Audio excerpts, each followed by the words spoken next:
people who do CFA tend to be just research analysts and investment bankers. That's not exactly true, because 70% of the CFA charter holders are actually, what is the difference between active and passive management? Not every customer that's going to come to me, I'm just going to tell them you put 100% equity. Let's say in another 10 years he's going to retire, and let's say 10 years is going to be the recession time, then probably he's going to lose all of the money. This is one aspect of asset allocation. The other aspect of asset allocation is, and if I now invest more in equity, then I'm doubling on the risk. Hi guys, and welcome to another video related to asset management and wealth management interview questions. My name is Alan Arvindan. I'm a CFA charter holder, and today we're going to be talking about specific interview questions related to wealth management.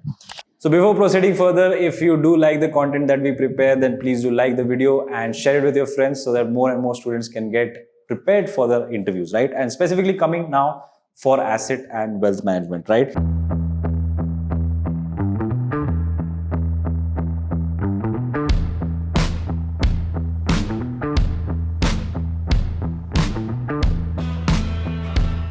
Now, of course, as soon as you might hear asset and wealth management, the first thing that probably comes into your mind is mutual fund sales, right? And that's not exactly true, because that might be the entry role that you get in asset and wealth management. But gradually, as you progress, you get more and more refined clients, high net worth individual, which require specific skill sets which you need to apply in order to solve their problems. In fact, if I give you one statistic, that although people think that people who do CFA tend to be just research analysts and investment bankers, that's not exactly true, because 70% of the CFA charter holders are actually wealth managers, which is the data that nobody knows, right? The first question that might come in such interviews is, what is the difference between active and passive management, right? So active means actually going and investing in a specific mutual fund which tries to generate returns which are more than the benchmark like Nifty, right? Whereas passive management is saying that, there's no point of actively managing any portfolios,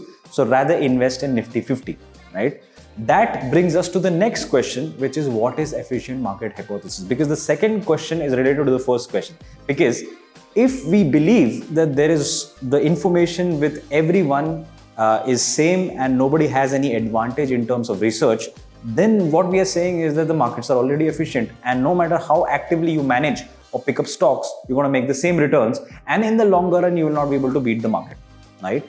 And that is nothing but efficient market hypothesis. Third question is related to, what is asset allocation? Now, given that if markets are efficient, active and passive, you understand. The third is understanding on what is asset allocation, in the sense that not every customer that's going to come to me, I'm just going to tell them you put 100% equity, right? It depends upon what are their targets. For example, if there is a 50 years old guy who comes as an investor and wants to invest, let's say, all of his fixed deposits money, which is, let's say, about 50 lakhs into investments.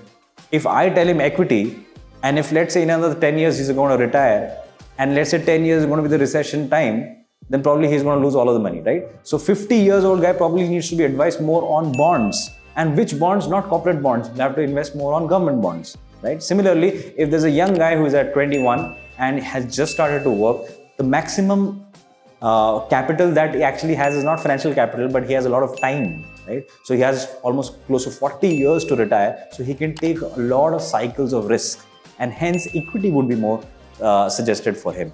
And if, let's say, somebody is coming at 30, 40, right, there has to be a balance between these two. This is one aspect of asset allocation. The other aspect of asset allocation is, what is my profession? If I'm a salaried individual, then it makes more sense to take a risk in equity, because my salary is more like a fixed income, which is giving me some security in terms of the cash flow, right? But you are taking more risk in, let's say, equity. But let's say if I'm a businessman and I'm already taking a risk in my business, which is equity by itself, and if I now invest more in equity, then I'm doubling on the risk. This decision making that happens in this case is nothing but asset allocation.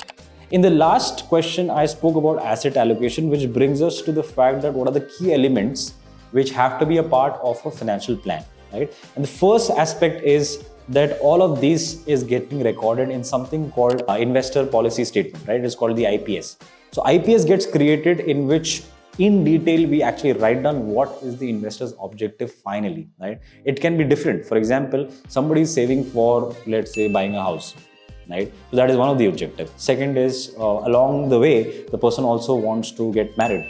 For that, there are some objectives that have to be fulfilled. Third is there might be some education funding that has to happen in the process of this investment. These are the objectives. Now, based on these objectives, then we decide on what are the risk tolerances that the customer has. It might appear so that the customer is willing to take risk based on our understanding, but there is a psychological part of risk which the investor only knows, right? For example, I might say that the person is 21 and he should take maximum risk, but that exactly might not be true, because the customer might not be aware of equities and he's not willing to take that kind of a risk.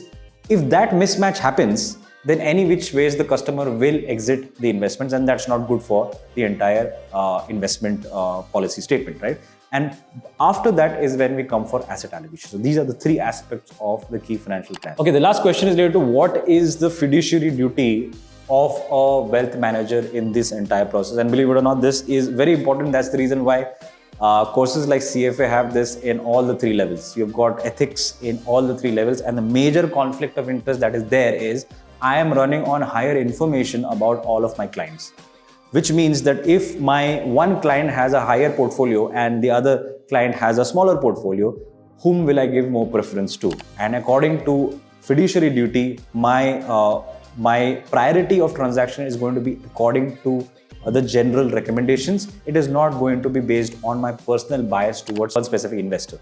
So if you might have realized in these 5 questions that I spoke about, there is a lot of depth which is required in terms of knowledge, and there's a progressive knowledge that needs to be built across these topics. And if any of these questions gave you any interest in building this knowledge, then the most recommended qualifications to pursue is CFA. Even at CFA level 1, this knowledge of yours will quadruple from what you actually have at the moment. And if you want the preparation for this, then do get in touch with us at mentorlycareers.com. Thank you.